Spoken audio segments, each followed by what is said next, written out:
Perkembangan psikofisik. Perkembangan adalah proses atau tahapan pertumbuhan ke arah yang lebih maju.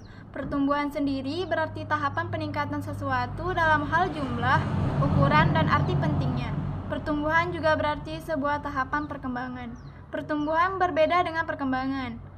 Istilah pertumbuhan mengacu pada aspek-aspek fisik atau jasmani seperti bentuk, tinggi dan besar tubuh, jenis rambut, dan lain sebagainya. Sedangkan istilah perkembangan mengacu pada aspek-aspek psikis atau rohaniah seperti pandai, bodoh, sabar, tenang, dan lain sebagainya. Proses perubahan ini terjadi secara teratur dan terarah, yaitu ke arah kemajuan bukan kemunduran. Perkembangan dapat diartikan sebagai proses perubahan kuantitatif dan kualitatif individu dalam rentang kehidupannya mulai dari masa konsepsi, masa bayi, masa kanak-kanak, masa anak, masa remaja, sampai masa dewasa. Perkembangan akan berlanjut terus hingga manusia mengakhiri hayatnya. Sementara itu, pertumbuhan hanya terjadi sampai manusia mencapai kematangan fisik, yang artinya orang tak akan bertambah tinggi atau besar jika batas pertumbuhan tubuhnya telah mencapai tingkat kematangan. Baik, selanjutnya yaitu perkembangan motorik. Yang pertama yaitu pertumbuhan dan perkembangan sistem saraf. Pertumbuhan saraf dan perkembangan kemampuannya membuat intelijensi anak meningkat dan mendorong timbulnya pola-pola tingkah laku yang baru.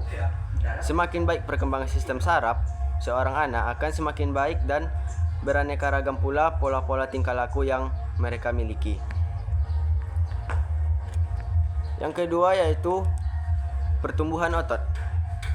Peningkatan tegangan otot anak dapat menimbulkan perubahan dan peningkatan aneka ragam kemampuan dan kekuatan jasmaninya. Yang ketiga yaitu perkembangan dan pertumbuhan fungsi-fungsi kelenjar endokrin.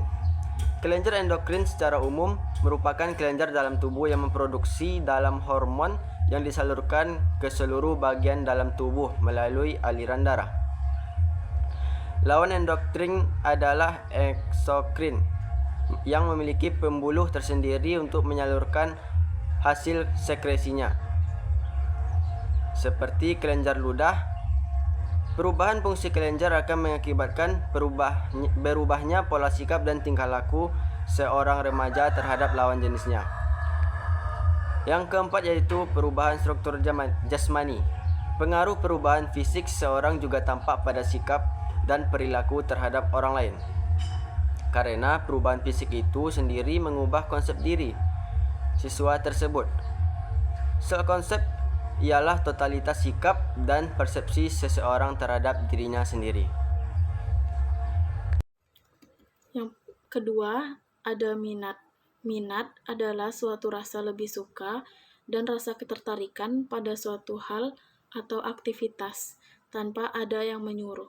Seseorang mempunyai minat belajar yang besar cenderung menghasilkan prestasi yang tinggi. Apabila minat belajar kurang, maka akan menghasilkan prestasi yang rendah juga. Dengan demikian, minat diyakini mempunyai pengaruh terhadap proses dan hasil belajar peserta didik. Yang ketiga, ada bakat. Bakat merupakan satu faktor penting dalam proses dan hasil belajar seseorang. Bakat diakui sebagai kemampuan bawaan yang merupakan potensi yang masih perlu dikembangkan atau dilatih. Tidak dipungkiri bahwa belajar yang sesuai dengan bakat bisa memperbesar kemungkinan berhasilnya suatu usaha. Yang keempat, ada kecerdasan. Kecerdasan ikut diakui menentukan keberhasilan belajar seseorang. D'Alionno menegaskan bahwa seseorang memiliki inteligensi yang baik, umumnya mudah belajar dan hasilnya pun cenderung baik. Sebaliknya, seseorang yang memiliki IQ yang rendah cenderung mengalami kesulitan dalam belajar, lambat berpikir, hingga prestasi belajar pun rendah. Yang kelima, ada motivasi. Motivasi adalah kondisi psikologis yang mendorong seseorang untuk melakukan sesuatu, termasuk motivasi belajar yang membuat seseorang terdorong untuk belajar. Oleh karena itu, kuat lemahnya motivasi belajar turut berperan penting dalam pembelajaran, terutama motivasi yang ada dari dalam diri.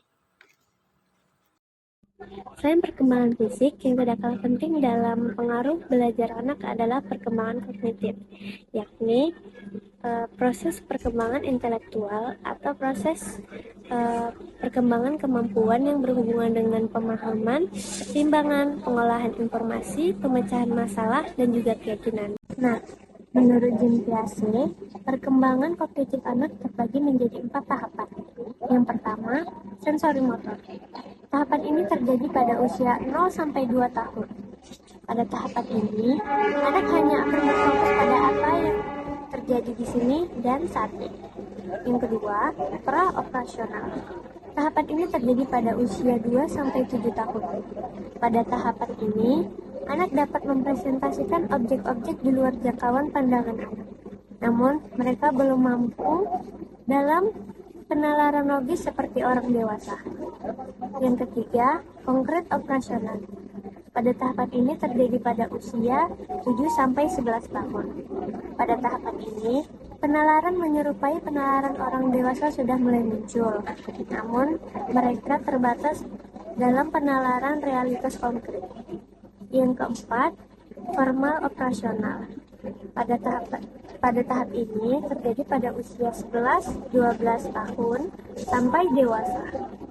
Pada tahapan ini, proses-proses penalaran ditetapkan ke ide-ide abstrak dan juga objek-objek konkret. Terima kasih. 2. Kajian teori Vygotsky tentang perkembangan kognitif. Teori Vygotsky menekankan pada hakikat sosiokultural dari pembelajaran. Vygotsky berpendapat bahwa interaksi sosial, yaitu interaksi individu dengan orang lain, merupakan faktor yang terpenting yang mendorong atau memicu perkembangan kognitif seseorang. Sebagai contoh, seorang anak belajar berbicara sebagai akibat dari interaksi anak itu dengan orang-orang di sekelilingnya. Vygotsky berpendapat bahwa proses belajar akan terjadi secara efisien dan efektif apabila anak belajar secara kooperatif dengan anak-anak lain dalam suasana lingkungan yang mendukung dan dalam bimbingan atau pendampingan seseorang yang lebih mampu atau lebih dewasa, misalnya seorang guru. Ada 3 kemampuan yang harus dikuasai sebagai jembatan untuk sampai pada penguasaan kemampuan kognitif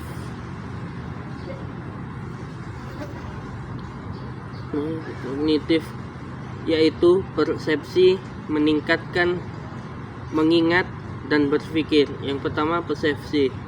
Persepsi adalah proses yang menyangkut masuknya pesan dan informasi ke dalam otak manusia. Yang kedua, mengingat. Mengingat adalah suatu aktivitas kognitif di mana orang menyadari bahwa pengetahuannya berasal dari masa lampau atau berdasarkan kesan-kesan yang diperoleh di masa lampau.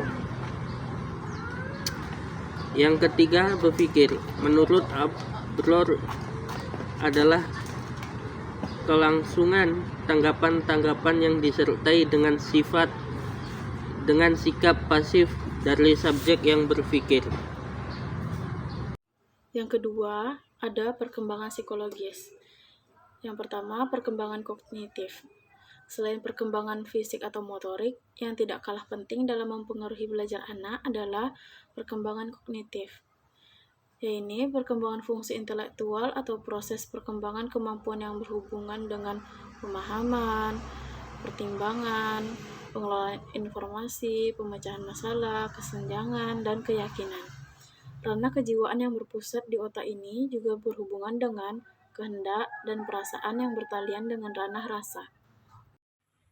Kemudian ada perkembangan sosial dan moral. Manusia adalah makhluk sosial dan tanpa interaksi dengan masyarakat, ia tidak dapat mengembangkan kemampuan-kemampuannya. Kemampuannya ini dikembangkan sebagai hasil dari perkembangan historis umat manusia. Seperti dalam proses perkembangan lainnya, proses perkembangan sosial dan moral selalu berkaitan dengan proses belajar. Dalam pandangan Piaget, interaksi sosial juga sama pentingnya dengan perkembangan kognitif. Melalui interaksi sosial yang menyenangkan seperti percakapan. Sedangkan menurut Barlow, sebagian besar upaya belajar manusia terjadi melalui peniruan dan penyajian contoh perilaku. Ada dua jenis yang dapat mempengaruhi atau berperan penting dalam pertumbuhan dan perkembangan pada pembelajaran serta hasil. Yang pertama ada faktor internal yang terdiri atas motivasi belajar, kemampuan kognitif, kemampuan belajar atau kemampuan individu dalam memahami dan mengingat informasi baru, serta menerapkannya dalam konteks yang berbeda. Kemudian ada kepribadian atau ciri-ciri kepribadian seperti kepercayaan diri, ketekunan, dan cara individu menanggapi tantangan pembelajaran. Kemudian ada kesehatan mental dan fisik. Kesehatan mental yang baik dan kondisi fisik yang memadai dapat mendukung kemampuan seseorang untuk lebih fokus dan belajar dengan efektif. Nah, kemudian ada faktor eksternal. Faktor eksternal ini adalah pengaruh dari lingkungan luar individu yang dapat mempengaruhi pembelajaran dan hasil akademik mereka. Yang pertama ada lingkungan keluarga atau dukungan dan ekspektasi keluarga terhadap pendidikan serta keadaan ekonomi dan sosial keluarga. Yang kedua ada lingkungan sekolah, kualitas pengajaran dan sumber daya yang tersedia di sekolah, ukuran kelas dan dukungan dari administrasi sekolah. Kemudian ada teman sebaya dan interaksi sosial. Pengaruh teman sebaya, hubungan sosial yang baik, serta dukungan dari rekan-rekan sebaya dalam konteks belajar. Kemudian ada teknologi dan akses informasi. Akses terhadap teknologi dan informasi yang relevan untuk mendukung pembelajaran. Kemudian yang terakhir ada kondisi sosial dan ekonomi. Faktor-faktor sosial dan ekonomi yang mempengaruhi kesempatan dan akses terhadap pendidikan yang berkualitas.